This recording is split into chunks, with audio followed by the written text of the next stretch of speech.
So there is this one question which UPSC is going to ask you in several, ways throughout your testing stage, right पहले तुमसे ये mains में पूरा ethics वाला जो paper होगा उसमें तरह तरह से ये पूछेंगे, केस स्टडीज देंगे तुमसे कहेंगे कि तुम फला हो, तुम ढिमकाना हो, तुम कहीं पर कलेक्टर हो, कहीं पर तुम एक नेता हो, या कहीं पर तुम एक साधारण से सिटीजन हो, राइट। और तुम्हें जगह जगह की मतलब तरह तरह की सिचुएशन में रखा जाएगा, तुम्हारे ऊपर तरह तरह के कंस्ट्रेंट लगाए जाएंगे और तुमसे तुम्हारा विचार जानने की कोशिश करी जाएगी कि क्या तुम रिश्वत ले लोगे या नहीं लोगे।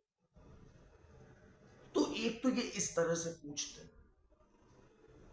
और एक ये तुमसे जब तुम्हारा पर्सनालिटी राउंड होगा, इंटरव्यू होगा, उसमें भी ये प्रश्न कहीं ना कहीं सटल तरीके से ये तुमसे इस बारे में तुम्हारा विचार, तुम्हारी इंस्टिंक्ट जानने की कोशिश करते हैं, राइट। मैंने एक दो वीडियोस इस बारे में और भी बताए हैं कि यार देखो, एथिक्स दूर के और हैं और पास के कुछ और हैं। पहले तो ये ध्यान रखना बहुत आवश्यक। आज उसके आगे कुछ और बातें करने का मेरा मन हुआ अचानक में, तो ये वीडियो लेकर के तुम्हारे साथ आ। तो मैं क्या कहना चाह रहा हूं बेटे ना, कि ये रिश्वत क्यों ना एक्सेप्ट कर, इसका एक आर्ग्यूमेंट मैं तुम्हारे सामने लेकर के आ रहा हूं। जरा गौर से सुनो और सोचो इस विषय इस विषय पर। तो देखो,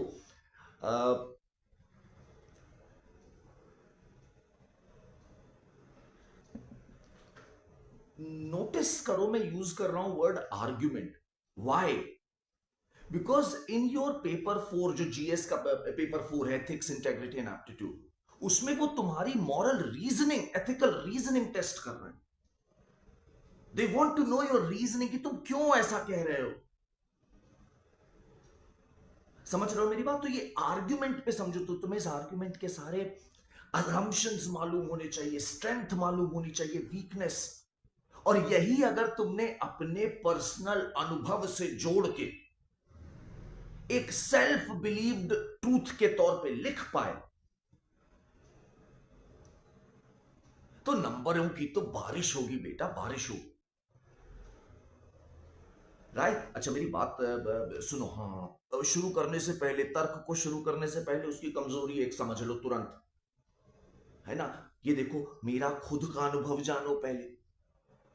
मेरे खुद के भी तो बायस और प्रेजुडिस है ना, उस पर थोड़ा प्रकाश डाल रहा हूं ताकि तुम्हें अंदाजा रहे। मैं ये कह रहा हूं कि देखो, मैंने स्वयं भी, देखो, मैंने बीटेक किया, एमबीए किया, नौकरी करी, कॉर्पोरेट एक्सपीरियंस, फिर छोड़ छाड़ के मैं जो है पढ़ाने लग गया, राइट। और फिर आईएएस की तैयारी भी शुरू करी मैंने, 4 साल दिया मैंने, राइट। तो मेरा चारों बार नहीं हुआ है, तो कहीं ना कहीं अंगूर खट्टे हैं वाला जो पर्सपेक्टिव है, सार ग्रेप्स, कि खुद नहीं हो पाया तो दूसरे के बिहेवियर में ज्ञान बखारना आसान। तो ये लिमिटेशन है, ये ध्यान रखना, क्योंकि इसमें भी जरा ना जरा सच्चाई तो है यार, थोड़ी सी सच्चाई तो इसमें जरूर कहीं ना कहीं है, राइट। क्योंकि भाई मैंने तुम्हें क्या बोला कि मैं यहां दूर से, जब मेरे पास इस समय ऐसी कोई, देखो मेरे पास कोई अथॉरिटी पोजीशन तो है नहीं कि मुझे कोई रिश्वत ऑफर करी गई हो, तो मेरे लिए आसान है कहना कि नहीं नहीं यार, नहीं करना चाहिए। लेकिन जब मैं कल को खुद अथॉरिटी पोजीशन में अगर हुआ और तब मुझे ये ऑफर मिला, तो मैं क्या व्यवहार करूंगा, ये अभी से निश्चित नहीं हो सकता। लेकिन इस पर विचार करके तुम अपने को समझोगे, एक बेहतर इंसान जरूर, ये भी गारंटीड, ये भी गारंटीड, राइट। अच्छा, तो ये एक लिमिटेशन ध्यान रखना बात का। और अब मैं बात को आगे बढ़ा, ठीक है। देखो बेटा,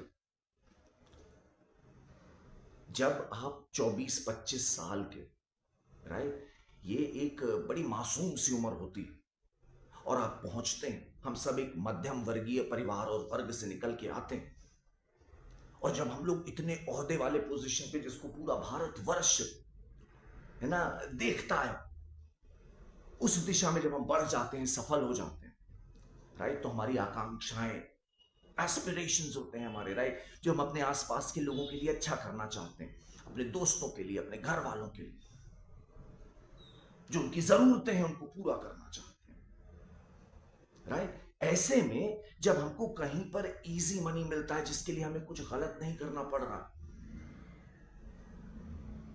तो एक शायद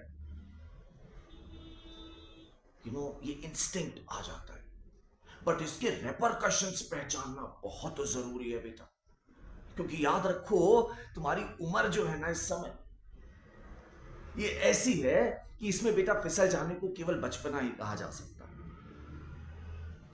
राइट। तो यहां पर कुछ तुम्हें इंप्लीकेशंस इस एक्शंस के समझने होंगे। पहला इंप्लीकेशन जिस पे मैं प्रकाश डालना चाह रहा हूं, जो मुझे प्रतीत हो रहा है, याद रखना पूरे समय, ये मेरा पर्सपेक्टिव है, राइट। तो जो मुझे प्रतीत हो रहा है वो ये हो रहा है बेटा, कि अगर आप रिश्वत ले लेते हैं, एक्सेप्ट कर लेते हैं, तो एक इमीडिएट नुकसान आपको आपके प्राइवेट लाइफ में, सोशल जो आपका सोशल सर्किल है उसमें होने लगता है। जो रिश्तों में एक इनोसेंस होती है आपकी, वो खत्म होने लगती है, क्योंकि आपके पास ये एक्स्ट्रा पैसा आ गया जिसे आप खर्च कर सकते हैं लोगों के ऊपर, आप करना चाह रहे हैं। तो बहुत सारे आपके आसपास लोग ऐसे जुड़ने लगते हैं ना बेटा, जो उसी वजह से जुड़ रहे हैं, राइट। और जो आपसे सही में जुड़े हुए लोग होते हैं, वो कहीं ना कहीं धीरे धीरे कट भी जाते हैं, because you have only so much limited time with you.